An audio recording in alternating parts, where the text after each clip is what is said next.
చప్పట్లు.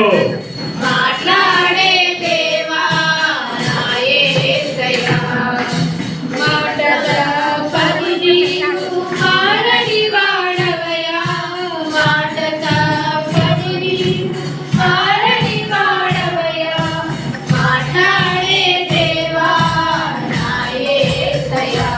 ఆమేన్. మాట్లాడే దేవా నా యేసయ్యా, నీ మాటలో జీవమున్నది, అదివే నన్నిలలో బ్రతికించుతున్నది. सब लोग खड़े हो जाएंगे। इस टाइम हम बैठे बताओ।